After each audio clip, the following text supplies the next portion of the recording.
Am I the asshole for not telling my boyfriend I was going to a picnic while he was at a wedding I was not invited to? Let me start by saying that I understand weddings are expensive, and brides can invite whoever they want. That's totally valid. But in this case, my boyfriend had the right to bring a plus one, and if it wasn't me, it could have been someone else. If he had gotten back together with his ex, she would have been invited. The groom even asked if he wanted to bring his mom as a plus one, since he's currently with me. My boyfriend is the best man, and he said he'd like to bring me, but the groom vetoed it. Apparently, it's because we went to school together, from 1st to 8th grade, and I had a falling out with one of his best friends about 10 years ago. He said my presence at the wedding could make things uncomfortable. So I decided not to tell my boyfriend what I was doing that day. I went to a picnic to celebrate the birthday of one of my friend's dogs, and I only told him about it when I got home around 5 p.m. He got really upset and said he wasn't in the mood to talk to me.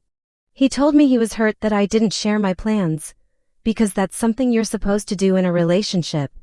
He also said it was not his fault that his friend did not allow me to be his plus one. I said okay, and that I'd let him know if I was going out at night. But now I'm wondering, am I the asshole? Just clarifying a few things.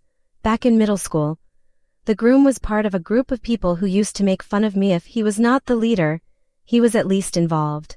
One of his friends, with whom I had a rough history, and I dated briefly about 10 years ago. It didn't end well, but when we were around 18, he came to me and apologized for everything.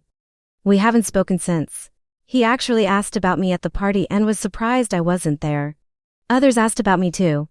My boyfriend was not upset about the dog picnic itself, it was more about the fact that I did not tell him when I decided to go. He felt that discussing plans like that is just a normal part of being in a relationship. But he was fine with the picnic itself. There were no guys at the dog party, just girls and their dogs. The picnic had a dog cake and a human cake, food for both, and birthday hats for all the puppies, which only stayed on long enough for a few pictures before they took them off. We brought presents for the dog. That friend is a bit older and has a young daughter who wanted to do something special for her first puppy. It was a last-minute thing. Yes, I was a bit hurt by the whole situation and kind of wished my boyfriend had defended me. But I didn't do anything on purpose. I did not go out for a girls' night like some friends suggested, not because it would have been wrong, but because I was not in the mood and did not want to do something just to be petty. I asked if I was the AITA because I didn't want to upset him. I know he's hurt by the situation too, and maybe he felt like I was trying to get back at him. Maybe I could have handled things better. Also, I don't usually tell small plans beforehand. I usually tell when we're talking about our days, and he usually gets upset about that. I simply forget to tell beforehand sometimes. Today he got a bit more upset than usual about this. Thank you to everyone who understood me.